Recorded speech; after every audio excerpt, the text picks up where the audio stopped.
Good afternoon. My name is Renato Godinho. I head the Division for Energy Progress in the Ministry of Foreign Affairs in Brazil. This is a specialized unit that provides the interface between the international energy debate and the different institutions that govern energy in Brazil.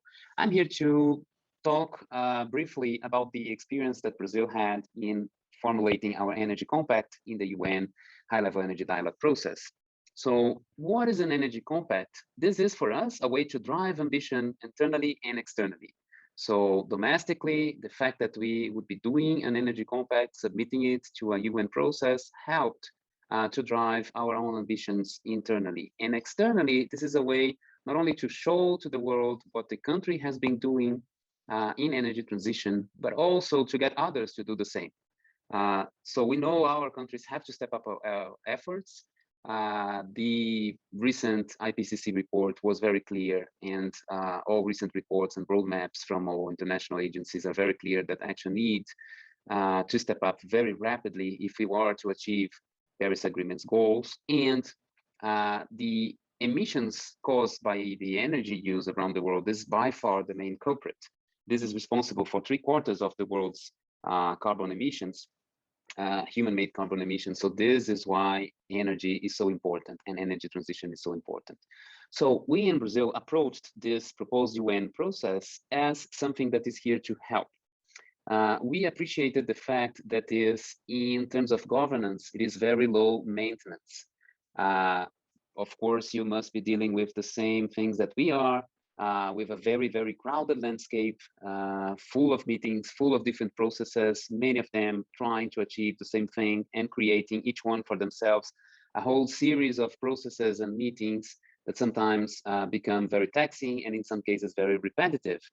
So we did appreciate the fact that for the compact, it is a very low maintenance process that basically in formal terms requires the country or the actor that is submitting the compact to fill in an online form and submit, gets approved. And then there is a yearly objective monitoring process that is also conducted online. So no endless series of committees and meetings to deal on. So it is focused then on the concrete actions, targets, and commitments that the actor has to have and submit for the compact. So we believe that each country or actor or company has to study the compact process and see what would make sense for them to propose as a compact. The UN Secretariat and this whole process, the compacts, have been devised with a very flexible approach. So there is a very large number of ways where you could approach and formulate your compact. And you have to make sure that it makes sense for you. So no compact is equal and the same formula wouldn't serve for everyone. So in the case of Brazil, to give you this concrete example, in Brazil, our carbon emissions are almost the opposite of the case in most of the world's countries.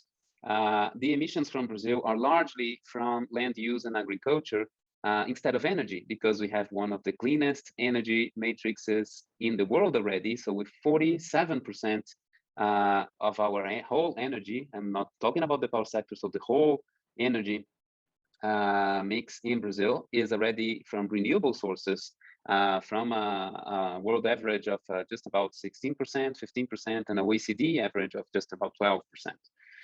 In the power sector, in particular, Brazil is already more than 80% renewable sources in the power sector, electricity. And we have already planned for reaching close to 85% by 2030. So this is something that we have progressed far already, and we didn't think that submitting this as a compact would change much in the grand scale of things. But we decided that in case of Brazil, instead of proposing a whole energy compact for the whole country, because this wouldn't represent a lot of new effort from Brazil, which is already departing from a very privileged point, we decided that we would have two compacts that would be very focused on specific areas that we wanted to emphasize. One is on transport biofuels. So as you know, transport is very hard to decarbonize, and by increasing the share of biofuels, sustainable biofuels, we can use the same fleet, we can keep the same distribution infrastructure, and lower emissions almost immediately while providing clean and good quality jobs, providing rural development, and promoting fossil fuel substitution, import substitution. So there are many advantages to our very successful biofuels policy, and we are taking it to the next level with a very advanced policy that we call Renewable. This ties a system of targets for decarbonization of the transport fuel matrix by the carbon intensity of each fuel. So this carbon intensity is assessed in every single biofuels plant. So the producers, they are awarded carbon credits for the biofuels that are avoiding emissions. This is all certified using a scientific life cycle carbon analysis methodology. And the fuel suppliers, the fuel distributors, they have to buy those credits and comply with the targets using those credits to comply. So there is a need to have not only more biofuels, but more efficient biofuels in terms of environmental performance. So biofuels that have lower and lower carbon footprint, that also attend to all environmental requirements and the environmental assurances that are embedded in the program.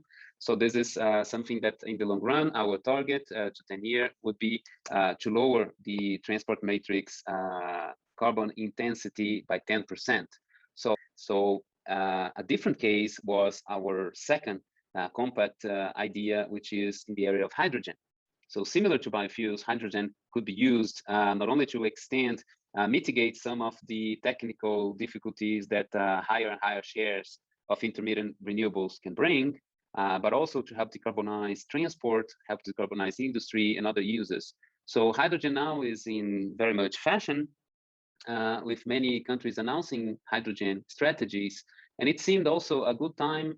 We have been receiving notices of important investments in Brazil in green hydrogen, and also plans for other forms of hydrogen. Our belief is that all clean, low carbon hydrogen sources need to be considered here to create momentum for this industry.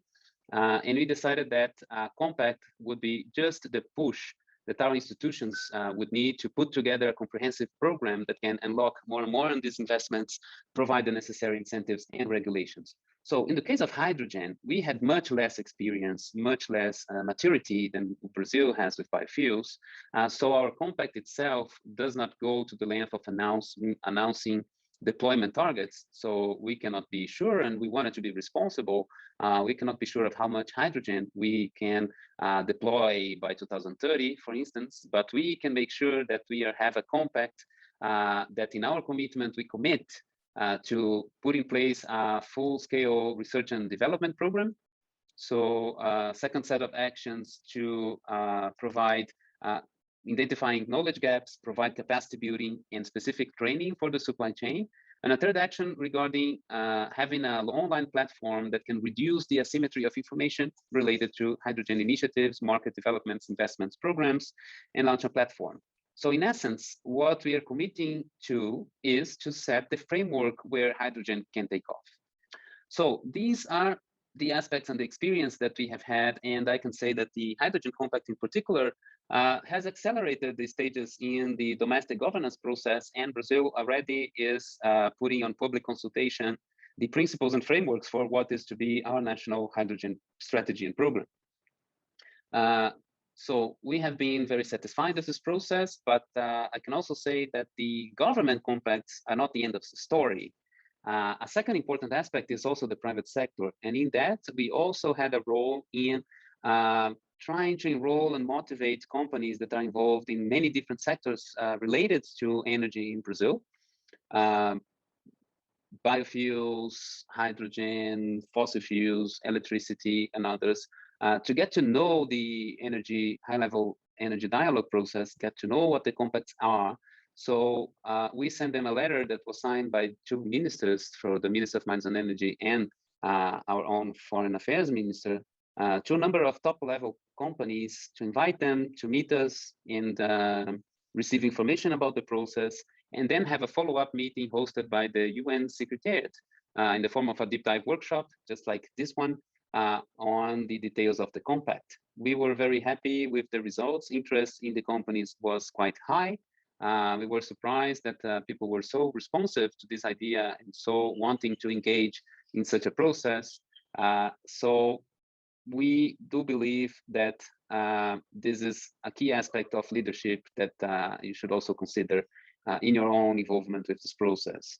Well, a final note on this short account is that I have to say a word about the UN Secretariat. They were very responsive, very helpful throughout the whole process, objectives as well in their answers. I said that the process itself is designed to be low maintenance and with a very simple governance, but despite this, we found that the Secretariat, whenever we needed them, was there to help and very constructively. So this is something that I also wanted to underline here for you. So please, I encourage you, based on our experience, do engage in formulating and submitting compacts. Not only the governments amongst yourselves, but also private sector, civil society. Let's go and create this critical mass that we need from all directions to enable the energy transition, accelerate this. We discovered that the UN has a name, a trademark that still resonates a lot among people and creates interest. So this is, again, a way to generate ambition internally and externally. I hope this has been useful, our account. I thank you, and I wish you a good event.